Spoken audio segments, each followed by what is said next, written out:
Worksop! Come on, Worksop!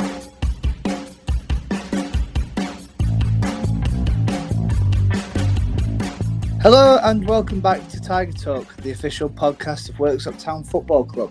We are back with episode 18, which feels, quite a bit ago since we last recorded one, but we have had a couple of postponed games thrown in there. Once again, joined by Luke Atherton. Luke, normally ask about how you are, but how's your day been instead? Yeah, it's been a good day, productive day, got everything done. Been very busy. It's been good. What about yourself? Out and about. I've been at Rotherham United versus Burton Albion this morning in an academy game. And two ex-Tigers were in attendance. We had Dan Moore, who came on loan from Burton. He was on the bench for the Brewers. And on the other bench, but in charge, was Rob Poulter, our former assistant manager. So that was a nice bit of Worksop history to throw in there. Another question, Luke. Have you calmed down from Saturday yet?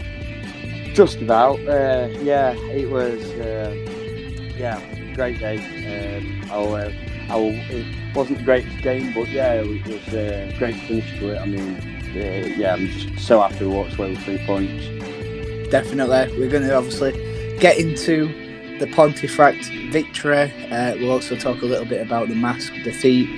We'll preview Hebburn and Tadcaster before letting you be with your day and enjoying the rest of your week before we all head up to the northeast.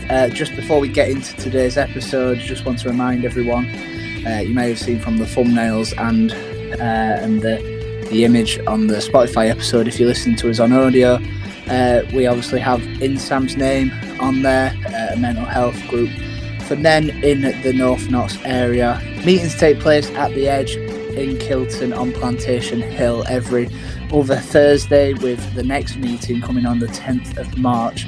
Luke, obviously you've been to a couple of meetings. I don't know if you just want to give a quick sentence or two just on what goes on and how it is.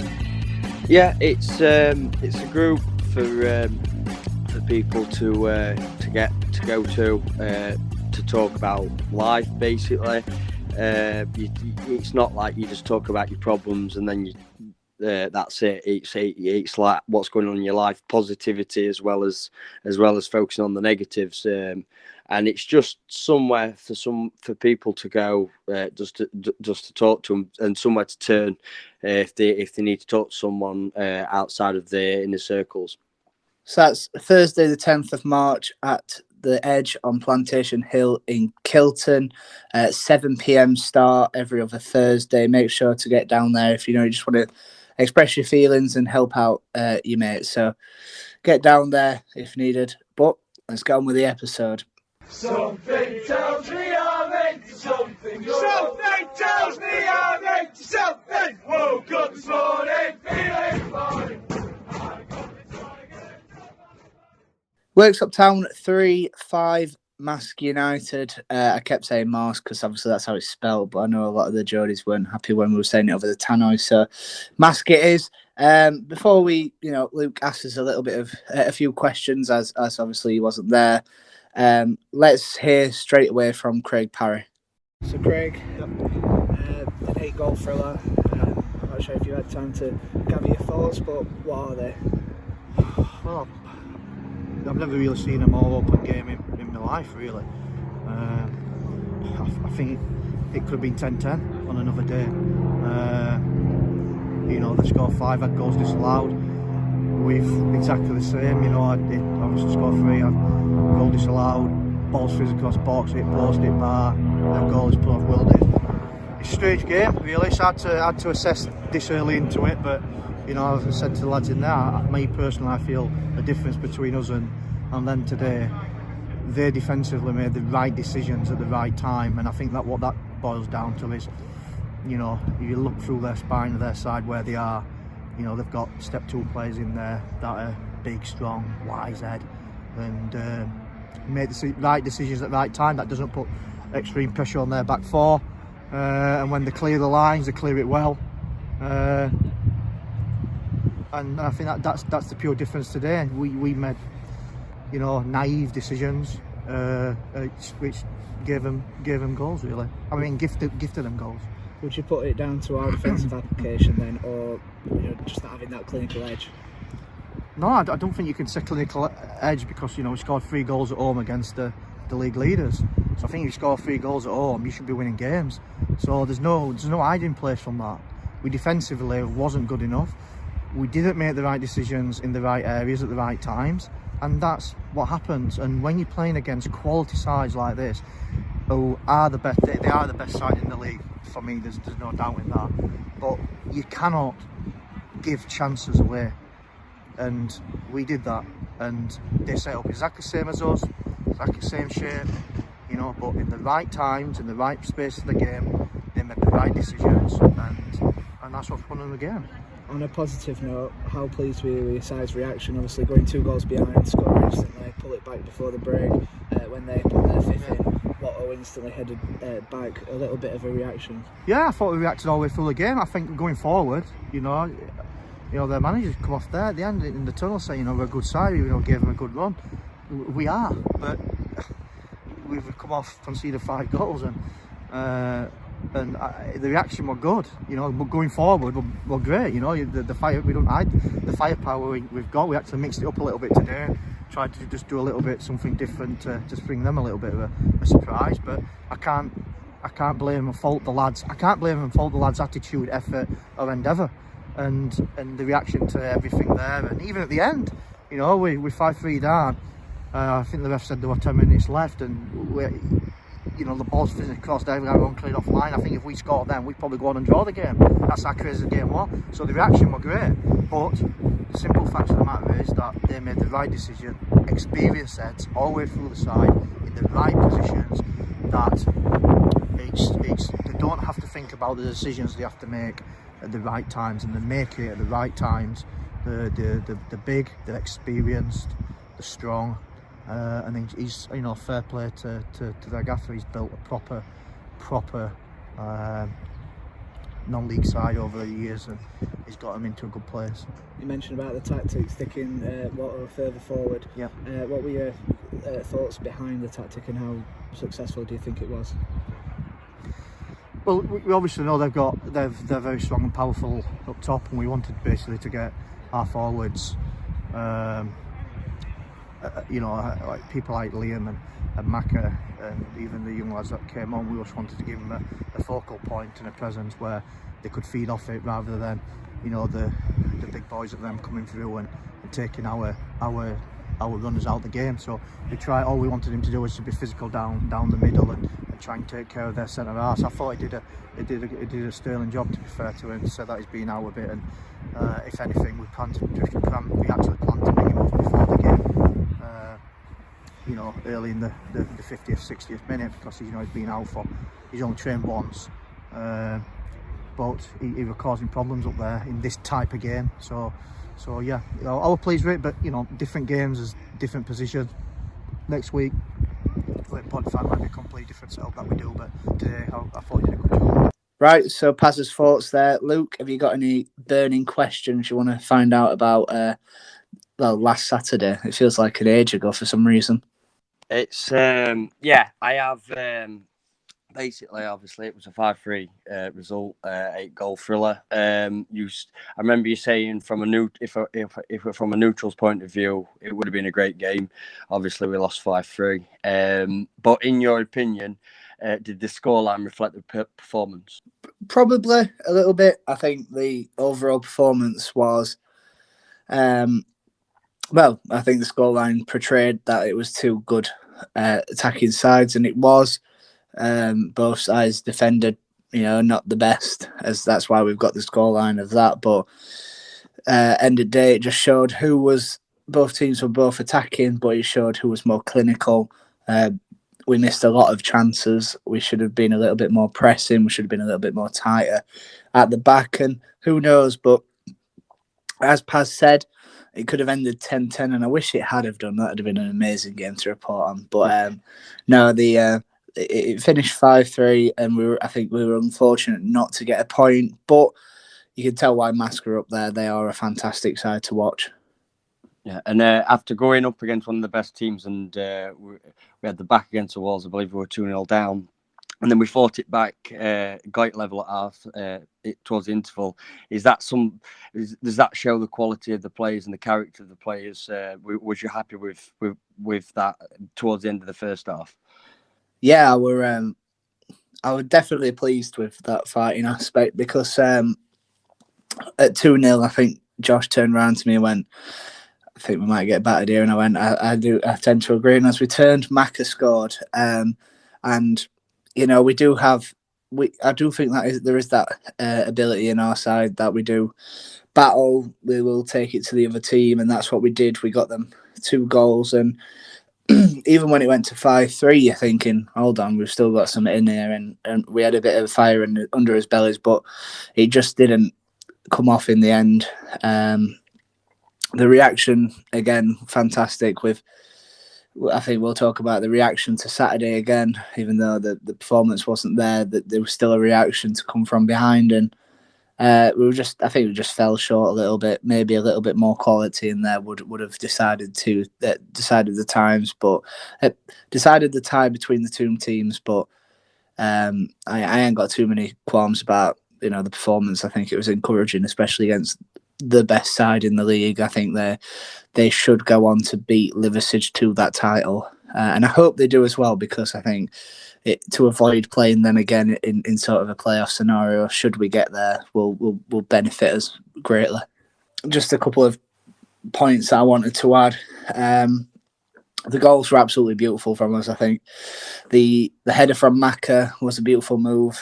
Liam Hardy's run from the left especially, but got to give credit to Jake Picton. His cross was pinpoint, and Marke's header was fantastic to just loop it over the keeper, who was at full stretch.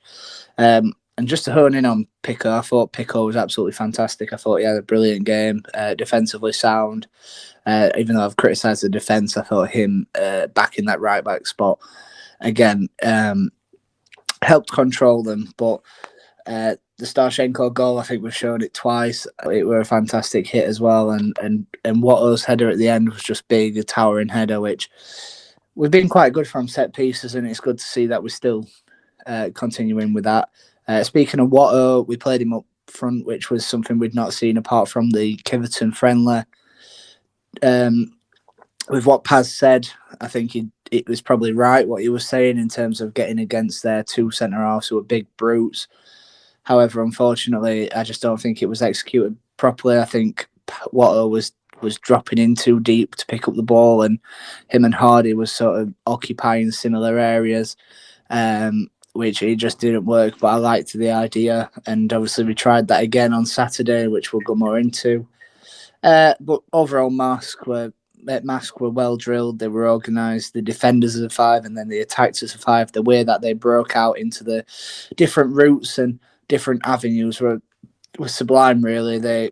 I think his name was Curtis Round. He was on the outside with a ponytail. He was superb on the evening, and Adam Boyes as well. I mean, he didn't score any goals. He's not scored any goals past us this season, which it's not like he's dry. It is in desperate need with his 42, I think he's on now this season. But he was crucial to their link play, and they had players like I can't remember his name, Jason Kennedy in midfield, who had just signed permanently from Spennymoor Town. So he's been operating at a Conference North level, so you know what you're going to expect from him. So I'll stop talking too much, and we'll move on to a player that signed just before that game. Nathan Valentine obviously has had 2 cameo appearances off the bench as he gets up to full match fitness. A very experienced player. He's been around a little bit, but his main success came at Scarborough, where he was promoted. They had a fantastic year that year, and they got promoted in the 17-18 season off the top of my head. I think it was the same squad that Jamie Price was involved before he joined us. So again, a little bit of a nugget. Obviously, you saw a little bit of them on Saturday, but we can't really comment too much on what we saw. because there wasn't any sort of football being played on Saturday. So I'll just stick his interview straight in, and we'll talk more about Nathan when we talk about our other signing in part 2 of the podcast. So here's the interview with Nathan Valentine. It was a battling performance. I think they were on top at key points in the game. You think you're seeing it. There was a little bit of discrepancy with the goal. Well, should it have been a goal? Should it not? Obviously, the referees overturned him. They're key points in the game, and I think with Marske, they've got a very experienced side, and I think their experience shown today. Every single ball that was put in behind with a purpose. They give us defenders a lot to do, and like I said, when they need to clear these lines, they did it, with purpose. And for us, it just shows we can battle there, but we, just fine margins. With our side and our performance going forward, was it pleasing for yourself watching from the bench in the first and second half? Listen, I think of course I would have wanted to come in and make an immediate impact, but I spoke with the gaffer the other day, and I've been training, and it's clear to see that the squad's got a lot of talent, and I wouldn't ever expect to come in and walk straight into a team. I want to have the respect of the players first and the gaffer, and then hopefully find myself in, and once I get in the team, I want to be staying in it. Obviously coming off the bench, what was that like? Yeah, it was good. I just hope I wanted to go on and make an impact. I think we've still got to go in the game. There's always a chance to go in and nick in one, and I just wanted to come on, make an impact, and show everyone what I'm about, really. How do you think you performed? I thought I played all right. It's always tough to come into a game. You've been on the bench, you try to do your best to warm up, and then bang, you're straight into it. But part of my game is trying to break my balls to get into the box, and capitalise on them chances that we had. But like I said, I think the team, like I said, we showed that we can compete. There's a lot of football left to be played, and hopefully, I can add to what is already a very, very strong group. Let's talk more on the move. How does it feel to sign for Worksop Town? Do you know what it is? It's a club that stinks of ambition. When I moved back from Manchester to Leeds, and Craig had spoken to me before, but I just needed to get set, and I should have done my due diligence a little bit more, to be fair, because I've not played at this club in about 7 years. I played here with Frickley, and came back, and it's just changed completely. And you come in, and the gaffer has really bigged it up, and you can see it when you're here how professionally it's run. It's sad to leave Austin. It's a great club. It's got a lot of really good people there, but this was a really, really exciting move for me, and I'm happy to be a part of it. And Paz mentioned as soon as you became available, he straight wanted you and got you in. What was the conversation like with Paz? Yeah, I mean, I worked with Craig at the football family, and when I was coming back to Leeds, I tried to sign us before, but the chairman also, I wanted to show my respect to him, and whichever club I'm at, I want to give 110%. But when the move broke down, there was only one place that I wanted to be at, and this was here. I know Craig on a personal level, probably more so than any manager that you would have in non-league. You see him twice a week. I see Craig every day, and I really, really like the way that he sets his team up. It was clear to see in there his passion. I think it resonates onto the lads, and hopefully we've shown that today.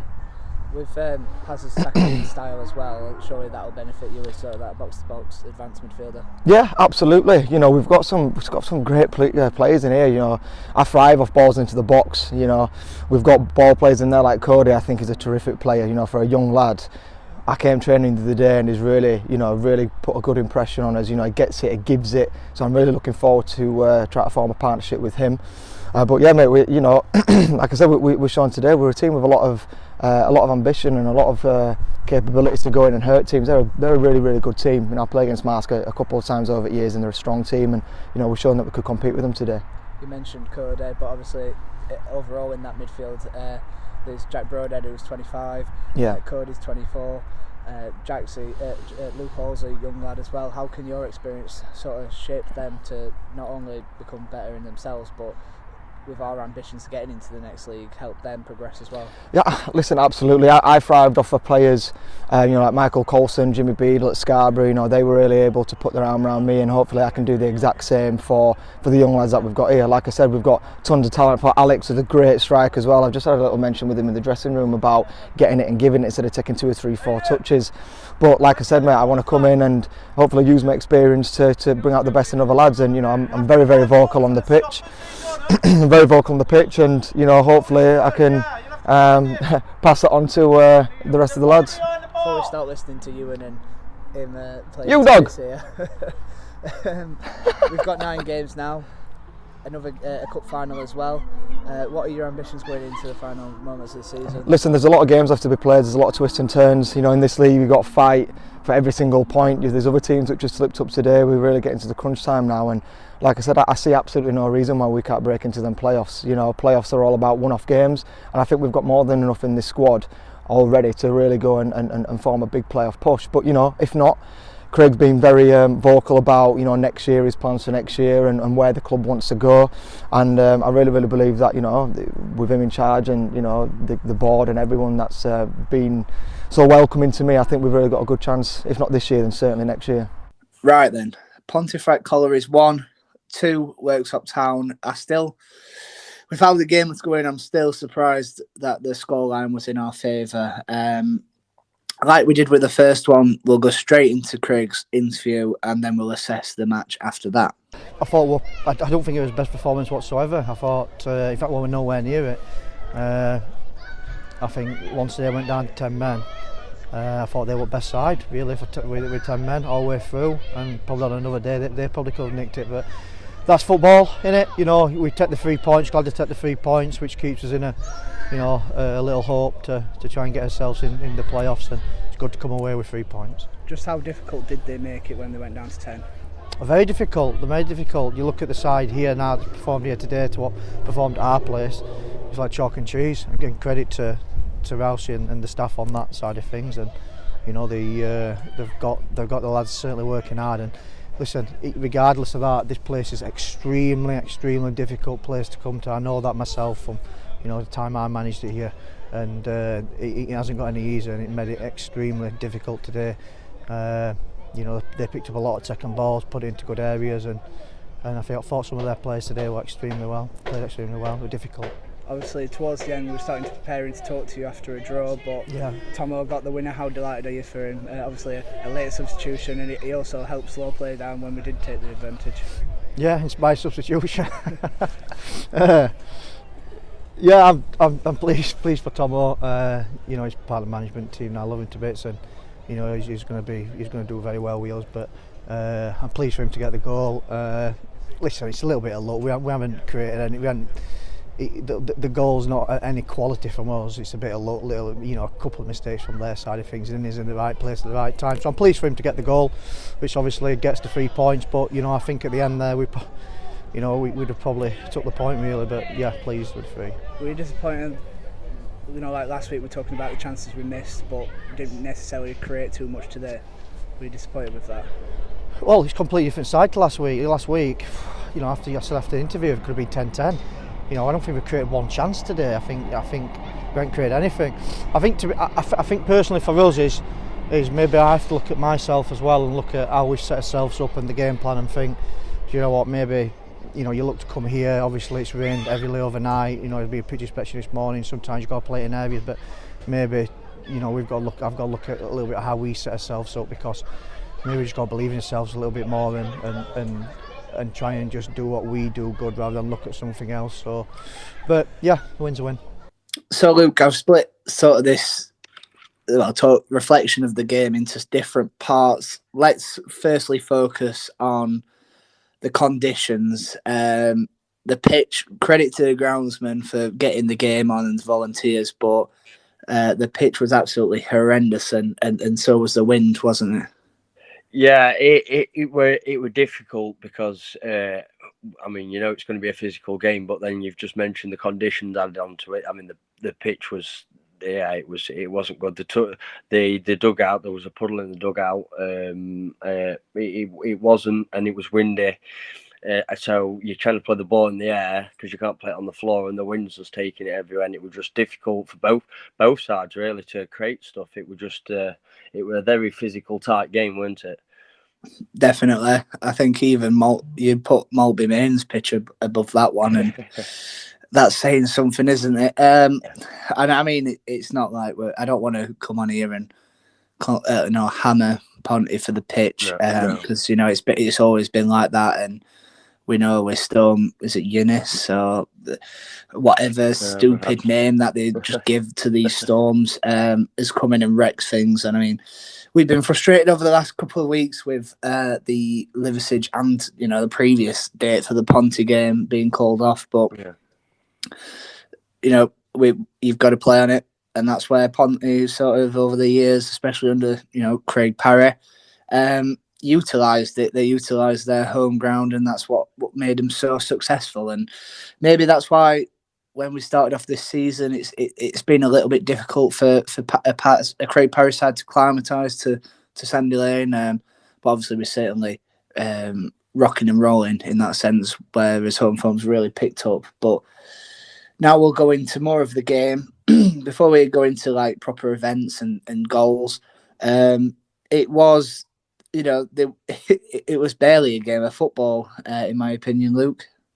Yeah, I mean, it's the first time I've seen, certainly under Craig Parry, where we've created so little. I mean, usually you used to seeing us create chance after chance after chance. I mean, but on other days where we've created chance after chance after chance, we've come away with nothing, and then with this particular game, we've created hardly anything, and we've won the game. So it just reflected the result reflects the game, because it was just a very tight knit game, and I mean, a 0-0. You wouldn't have been surprised with a 0-0, because I mean, it wasn't like they were creating chances as well. It was just a tight game where either side couldn't create a lot of chances. I mean, the first 20-25 minutes was an absolute bloodfest, wasn't it? Both sides were going into challenges hard. There was obviously every little break in play. I think Ponte appealed for everything, and especially one person's influence. I think Craig Rouse. I know he says he didn't like his players to focus on the officials and sort of badger them, but I think his presence on the touchline was sublime. I think when Craig went to Ponte and we lost him from our management team, I do think we lost that little bit of bite in games that Craig brought to that game, and it certainly reflected that when Jimmy got sent off, that and Craig got sent off on the side, that they sort of lost that little bit of a fear factor. I don't know if that was the same to you, but the way that Ponte made it hostile for us was slightly scary. I know I was there with Josh and George, and they said the exact same thing. Yeah, because I mean, because he's basically bare-hugged him and they've wrestled to the floor for the penalty, and if he didn't do that and they didn't get that sending off, we might have missed the chance, and they could have gone on and won 2 or 3-0 and made it hard for us. You never know, because obviously, like you say, his presence wasn't on the field. We're down to 10 men. And it was just a slugfest, and I just think maybe like you say, the fear factor went from that. I think that kind of gave us confidence then, because all of a sudden they're down to less man on the pitch and on the dugout, and we're back to level, out of nowhere. So it was it was a strange game, but it was. I think that was a turning point. And the fact I didn't expect it, to be honest, because I think when I've been to Ponte before, there wasn't really a crowd there. But I suppose with Paz's success at Ponte, that's brought a lot more fans through the gates, and it's good to see, obviously, non-league clubs thriving. But I thought they definitely made it hostile. I don't think what they were chanting was sort of respectful of Craig's work there, and obviously, if it weren't for them, I'd hate to say that they'd still be in either NCL Division 1 or maybe even lower. They might have dropped there. But, the fans certainly made it not a nice place to go to. I mean, it's never been a nice place to go to anyway, but they certainly were on the back, weren't they? Yeah, they were. And I can imagine it was it was sweet at the end for how it finished with Parry for us to score so late on. And I think I can imagine he would have been really jubilant when that goal went in, and relieved as well, I think. But I just think, it was like karma kind of thing, weren't it? Because obviously, like you said, all the good work he's done there, and then the reception he got, it was like kind of karma to the home fans, weren't it, I suppose? Definitely. But just to turn it more onto the game now, credit to Ponte. They absolutely made it tough for us. They were hard to break down. they often played the ball into the right areas. They were, I remember the one where I think his name's Jack Shepherd, cut through the ball, a great crossfield ball to Mikey Dunn. They just played the right kind of balls into the right areas. They just didn't necessarily do anything with it or test Seb, really. Yeah, I think they did. They played well at Pontefract, and they're in a bit of form as well. I mean, they've just climbed out of that relegation. Looks like they've climbed out of that relegation scrap, and you can see why, because they play with confidence. They get the ball down and try and play with it. I mean, Mikey Dunn were making runs in, and we know Mikey Dunn from his Worksop days and how dangerous he can be. But I think his Worksop days kind of helped our defence try and contain him, and stop him making them dangerous shots that he can produce and them dangerous runs in behind the defence. Yeah, definitely. I think Mikey, the problem with Mikey was when he were at Worksop, we'd often get into them good positions, and then he's either found the top corner or he fizzles out and shoots wide or passes it straight to the goalkeeper, and we saw that latter side to him on Saturday. I was looking forward to seeing the likes of Luke Kinsley again, because I always rated him when he was in a Tigers shirt. I mean, he was one of our top scorers last season, the season that never finished or never began, what it felt. But I thought he was largely ineffective. Thought Joe Lumsden was really good for them up front. Of course, there's a lot of problems, and that takes us nicely into our next section, which is, I've just got written down, referee. I know the Ponte media guy, Charlie, well, I assume it's Charlie, was very vocal towards the referee from the club account. The highlights package that I've sent you is probably directed toward, it's more of a referee highlights than it is the game highlights, and I'm just being careful with my choice of words towards the ref. But overall, I thought, in my opinion, he had a poor game. Yeah. He weren't shy getting the card out, was he? I think he should have kind of like let him know he's in charge without getting the cards out, just saying, look, you can't, because he were literally just flying cards out all the time. But he got quite a few decisions wrong in that certainly in the first half he did. It was just there were some strange ones. I certainly like watching back the highlights. I think I watched it with George, I watched it with Gooders, I've watched it with Sam and Harry in the room, and every time I watch it back, I don't think the first penalty is a penalty.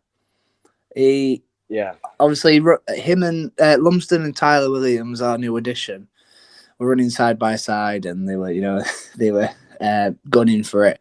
Yeah. And I think Tyler gets round him, but just Lumsden's pushing him down, and he just slips, and then that causes him to slip. The only way I can think it, I think the referee probably looked at it because he's got the wrong side of Tyler through. So Tyler's trying to get on the other side of him to try and prevent obviously him scoring a goal. And with that angle that you say, I'm unsure with it as well. I don't know because it happened so fast in real time. It's difficult looking from that camera angle to make a decision because it's either a clumsy tackle or he's dived. So I don't know. It's a strange one, but I don't know. I just think there were comedy of errors, to be fair, in that first half without going into too much detail. But I just thought it were a strange afternoon. I mean, I think Lumsden's an experienced enough striker to know that. So like when we talked about Leon Mettam and we talked about Liam Hardy, we'll get onto. They know all the tricks of the book, and ultimately Tyler's given him a decision there to make, and from the angle, and you mentioned it in real time, you're thinking. When they blew for a foul, when they blew for a penalty, we weren't sat there throwing his arms up. We sort of just put his head down and thought, "Crap, here we go again." Yeah. But the penalty was disappointing looking back at it and thinking actually it could have gone either way, but you're giving the referee a chance to to do what he did, and obviously, luckily, he didn't get sent off for anything. But again, we talk about 10 minutes after that, a ball goes over the top from Seb, and absolutely, well, I'm going to say he kicked it right far. It went straight over the top, bounced. Luckily, it caught a part of the pitch that actually had some grass on it, so it bounced forward and bounced far. Liam gets goal side of Jimmy Williams. Jimmy starts to grapple in. Then it just becomes a little bit of a obviously Liam's trying to get shrug past him to get to the ball, which I think if Jimmy doesn't restrict him, he gets that ball and has a chance at goal, and you'd back Liam Hardy to put us back 1-1. But Jimmy brings him down. It's sort of a joint effort in the end when they both go down. And well, looking back, and even at the time, I don't think it was in the area, Luke. Yeah, I mean, I thought it was a free kick. I mean, it did look like it. I just think, yeah, it's difficult, isn't it? Because is it a sending off? Is it not? And is it in the box? Is it not? And I think looking back at it, I think it was outside the box. To be fair, I was very surprised when it was a penalty. So yeah, it was another poor decision. Obviously, they're not happy about it, but it was a sending off because if you give him the foul, it's a goal scoring opportunity. Like you're saying, you'd back Liam Hardy to score that, so it's a sending off. So I just think if you don't do that, I mean, even if he does score, you're still on the pitch. You can make a difference. You know, I just think it would just, because it's so early on. I mean, what's that? 20 minutes, just over 20 minutes into the game, and I just think it kind of just shifted back to us, didn't it? With a bad refereeing decision and them losing the head, basically. Yeah, I mean, I've said it. I think it were a red because I think it's denying a goal scoring opportunity. Obviously, the referee completely ballsed it up with where he thought, because the initial contact is 5 yards out of the area, and when he brings him down, they're still outside the area. They sort of just rolled like a tuck and roll, both for him back into the area. But the referee lost complete control, I think, from the end of that. I mean, the best thing is making me laugh because I thought it was funny. Is that I think maybe Jack Greenhoff's dad was complaining because we put a tweet out about, well, with some celebration pictures from Lewis, who captured some absolutely golden pictures on Saturday, except for one that Ponte used, which looks like, well, obviously a still picture can what's the term that I'm looking for? Make things look worse than they are. Yeah, they can make things look a lot worse than they actually are, and I think that's what they did. But let them play on it.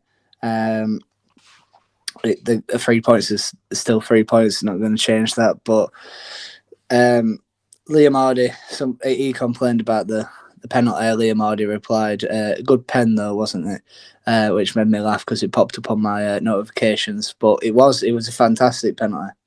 Yeah, it was. Roof the net. Proper striker's finish, weren't it? Yeah, it's plays like that. They're just cool as a cucumber, aren't they, when they're in front of goal? And you could just see there, it didn't faze him. I mean, he had the crowd getting on his back as well, and he just blocked all that out and just put into roof at net. So yeah, hats off to him.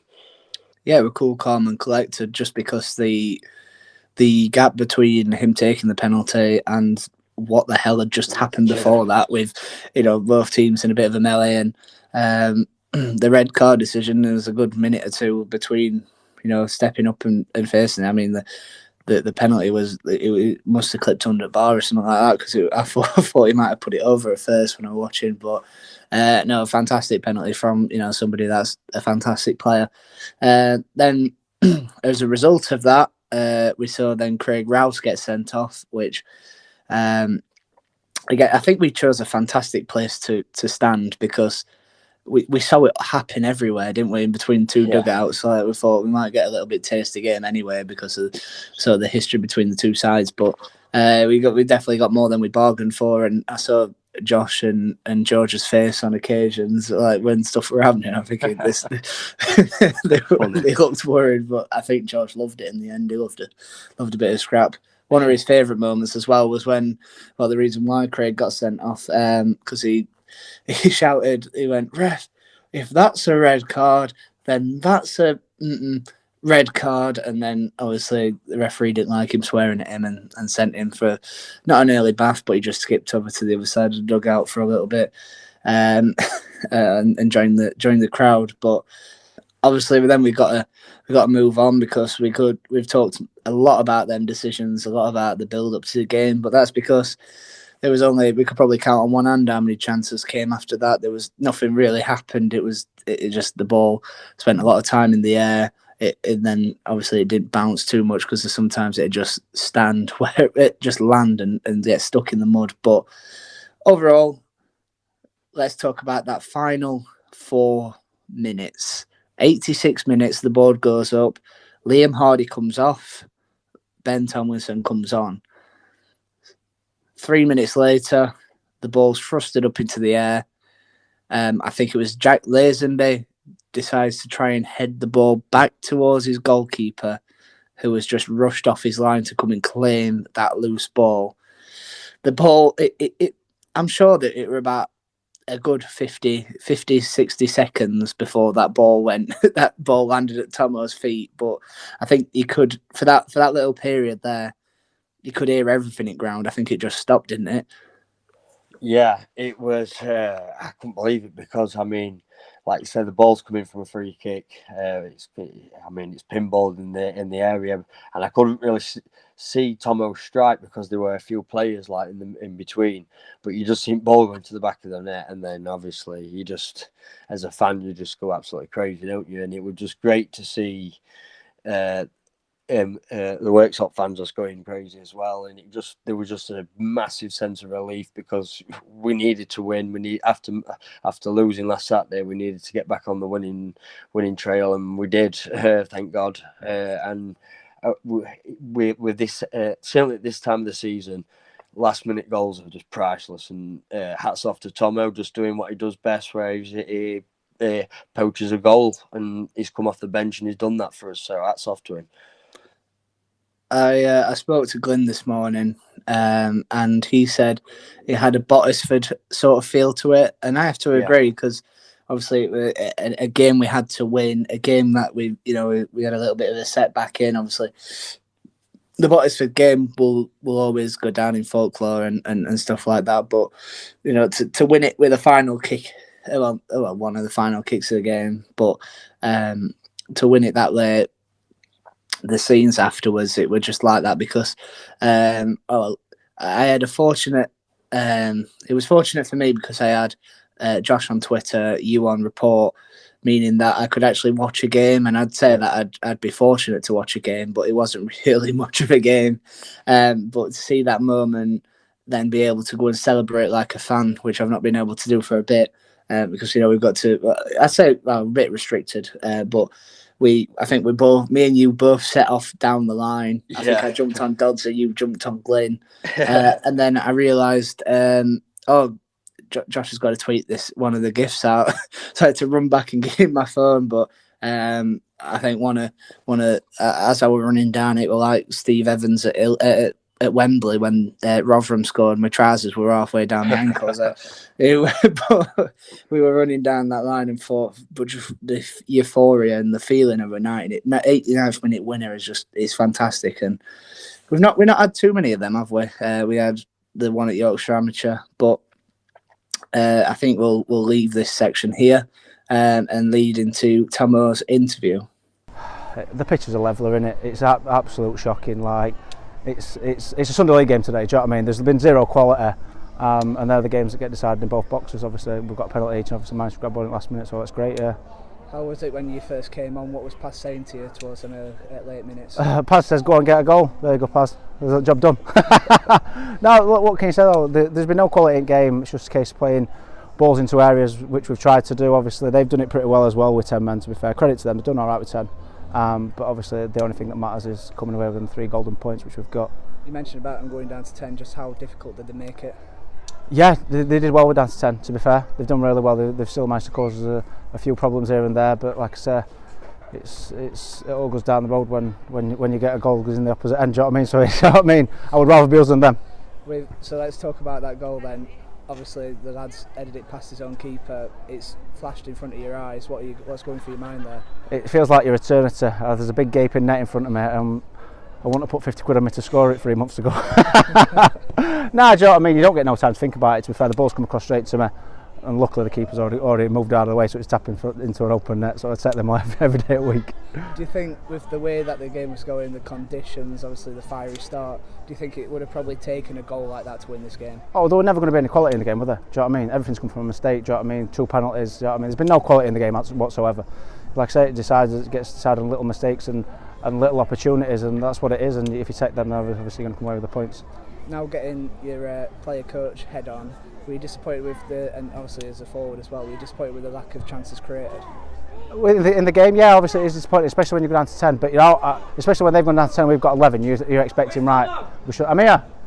We've got a chance to right kick on now, but the pitch is an absolute leveler. Do you know what I mean? Like, you could see that nobody could string any passes together. Do you know what I mean? It was like literally running in treacle. So it is difficult, and it were hard to utilise the extra man. So it were hard to use him because you couldn't really string 2 passes together. So yeah, it's disappointing that we can't use it, but it was difficult to do it. Do you know what I mean? I don't think that's the boys' fault. I think that's just how the game's gone, and obviously with the conditions. And a win's a win, I suppose. And going into next week now, it's a big 3 points. They're all big 3 points. Do you know what I mean? Everything I've said this in any interview that I've done with it, they're all big. They're all cup finals. Today we need 3 points. We've got 3 points. Next Saturday we've got Hebburn away. We need another 3 points, and it's got to keep going that to end the season if we want to get inside them top few places to get in the playoffs. So yeah, we've got every game's a big game. Every 3 points vital. This is post Devon. I'm just currently editing the podcast and realised that we missed out the section where we talked about Tyler Williams. So I'm just re-recording this little bit to say, obviously, welcome to the club to Tyler Williams. He signed and joined the club from Frickley Athletic, our bitter rivals, on the eve of the fixture. So we caught up with him after the Ponte win, a debut win, so we should say, and obviously the conditions didn't allow us really to see too much of what he can do. He looked to get down the line on several occasions, but obviously the ball was 90% mudded up. So here's the interview with him, and I'm sure we'll have more to talk about him on the next episode 19, which we know we're starting to write through these, aren't we? So yeah, into Tyler, and then on to Hebburn and Tadcaster. Yeah, really horrible game, bad conditions, bad pitch, but poor game. We were all about 3 points today. We were all about the win. Don't matter how we got it, but we got there in the end. What was it like getting chucked straight into the deep end, obviously making your first start? Yeah, I'm used to it. I've played at this level for a long time, so I'm used to it. But like I said, we got the 3 points, we got there in the end, and that's the main thing. And I suppose winning your first game, it makes it all that much easier settling in. Yeah. I know some at lads. I know 5 or 6 at lads, so they've made me feel welcome. So yeah, really happy to be here. So talking about the move, how does it feel to sign for Worksop Town? Really happy to be here. Great club, got a lot of ambition, and just where I want to be. What was the conversation like between you and Craig to come in? It was quite an easy decision. Like I said, I know a few at lads. It's really close to home, and just want to get promoted, do well with the club. Craig also admitted that he's tried to sign you a few times over his career. I suppose it gives you a bit of confidence knowing that he's a long-time admirer. Yeah. I've had a few conversations with him throughout my non-league years, but yeah, it was just the perfect time. Obviously today wasn't probably the conditions you want to, when you're trying to bomb forward and the ball's getting caked in mud. For those that didn't see you today, or when we see you in fully action on a pitch that's not just a mud bath, how would you describe yourself as a player? I'm just an attacking fullback. I like to get forward, like to put balls in the box, like to beat my man, but also do my defensive duties as well. So yeah. I suppose in Craig's attacking philosophy, that'll suit you down to the ground. Yeah, that's it. Yeah, it would. Well. Obviously going from Frickley, where times were tough at the minute, and down there fighting, to come to a playoff push, I suppose that'll help you settle in as well. Yeah. It's nice to be up there fighting for playoff positions, and I think we'll get there. We've got a great team here, a great squad, so we just need to keep winning games, get our head down, and I'm sure we'll make it. Tomo takes us nicely into Hebburn now, and it is correct. We just got to keep winning and winning and winning, Luke. Yeah, that's it, mate. I think, like we said before, but they're all cup finals now. These games, even including the cup final we're in, of course. And I just think if we do get into the playoffs, I think we're going to look back at this game and probably say, yeah, that's the turning point, like you said, with the Bottlesford feel to it, where all of a sudden you're unsure, and then you've got the belief. The belief just comes back, And then if we can go on a winning run now, that's what I think most of the fans will turn back to. Yeah, definitely. I think there'll be a couple of games where at end of season, if we don't get into that top 5, then we'll be looking and thinking, well, that cost us, a bit like in 2015 when Shoreline beat us to that only promotion spot in the NCL. We were looking back at like the Garforth game when John Stewart hit it off the backside of Jake Scott, and they went and scored, or maybe the last minute goal against Cleethorpes, or surrendering a lead against Saturday's opponents, Tadcaster, which we'll get into. Next Saturday's opponent, Tadcaster, that we'll get into. But if we do get into that top 5, then we're looking at these sort of deciders against these teams that we should be beating. But the circumstances made it that both teams were on level pegging in terms of quality, because there just wasn't enough quality being able to bring into that game. I mean, I don't know what it'd be like for teams like Marske, who would have to play, ball playing sides that are unable to actually get the ball down and play on that pitch. Sometimes you just need that little bit of rogueness about you. Saturday we travel up to Hebburn Town. They are currently 12th in the league. They've won 9, drawn 5, and lost 14. But they're on a little bit of a barren run. They've only won 1 of their last 6 games. Luke, you've just got to keep going, haven't you?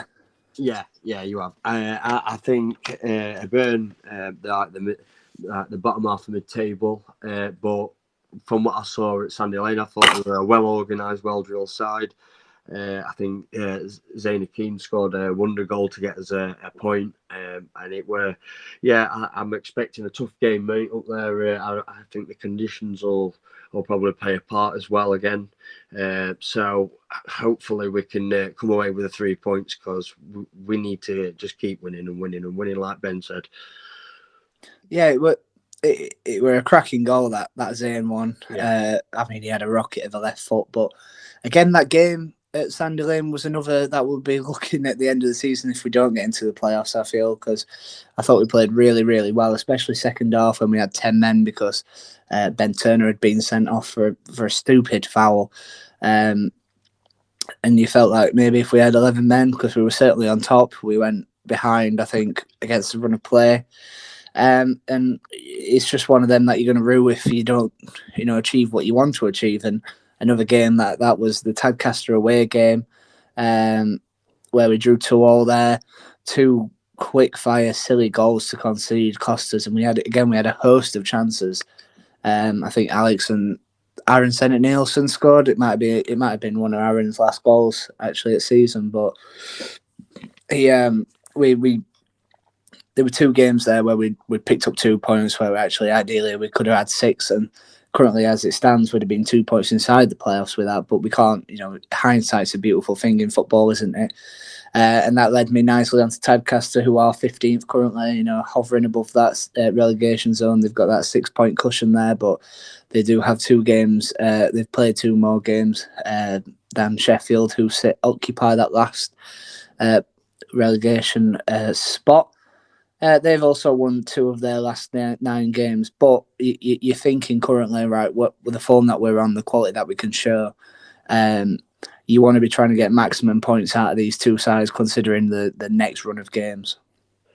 I think looking at it, like you say, we've got a difficult April, and I think if we can come out with 6 points out of the next 2 games, I mean, like you say, Tadcaster, tough side again, 2-2 at their place, so they'll want to come here and try and do something and upset and try, because I mean they'll be trying to just try and get away from that relegation fight. I think they're just about away from it, but it's going to be another tough game. And I think if we can go into April on a three-match unbeaten winning run, it'll give us confidence going forward. We need to try and hopefully score some goals as well, because that'll breathe confidence into the side and belief going into that last month. It's going to be hard. Liverpool home and away is not going to be, we've got top of the league to play twice, so yeah, it's not going to be our second to top it, and it's not going to be easy. It's going to be a tough game. And in anticipation now, we go up to Newcastle to face Hebburn. What are your thoughts going into that? Extremely difficult game again. There's no game from now to the end of the season going to be easy. It's such an hard running, and we're in with a very small chance of hope, and we've got to keep that hope going every single week. So next week is exactly the same. We've got to get in this week, prepare ourselves, look at Hebburn, look how they play, and come up with a game plan to try and go there and get points, and probably maximum points. We have to keep getting the maximum points we can. So yeah, it's just another game, and we'll see how we get on. Obviously, last time when we played them at Sandy Lane, it was a frustrating draw. But did you take any positives out of that you'll be going ahead next game, because they did cause some problems in that first half? I think the positive is Ben Turner's not even it. He got the sent off to do it at home. Yeah. So I think bless him. He did actually do well today as well. For Pontefract, it's good to see. But yeah, we've taken what they've done at home. But these last 9 games, it's not, you can't really take what's happened in previous games or whatever. It is just a pure game after game and see how it goes. So we'll be going up there we're game planning and see how many points we can get. What will you be doing in training to sort of spark that reaction to get a better positive performance in? I don't think a positive. I don't think anything to do with that. I think the lads today. Don't take me wrong. I'm disappointed in the performance, but delighted with the 3 points. But I think what we're going to do in trainings this week is try and maybe just get back to what we do best a little bit, rather than, sometimes we get into fights and various things and don't play. Like today, we didn't create any chances, but we come away with the 3 points. Whereas last week, you needed 2 sheets of paper to write down the amount of chances we've got, but came away with nothing. So I think we've just got to get the fine balance right and get back to playing a certain way that what we try to play. That's got us into this place at the minute in time, and that's what we're planning this week. Yep, and that brings the Tiger Talk episode 18 to a close. Sorry if it's been a little bit of a rush. We've got busy lives, Luke, apparently. Yeah. But yeah, we wanted to get an episode out, especially after last week. Me and Mike were all set to record, and then personal issues came in way, so I postponed that one, leaving it to give more content this week. But then it turns out that me and you both don't have enough time anyway, Luke. So yeah, thanks for listening. I'm looking forward to Saturday. I've got the day off. It's my 22nd birthday, so I'm going up on first train up to. It's not yet, Luke. I know. Saturday. Saturday, we all the gifts and stuff like that. Obviously, don't bring them all. But yeah, me and Glenn and Andy Boyfield are on that first train up to Newcastle. I believe a few other Tiger fans are going. So yeah, if you see me on Saturday, no, you didn't.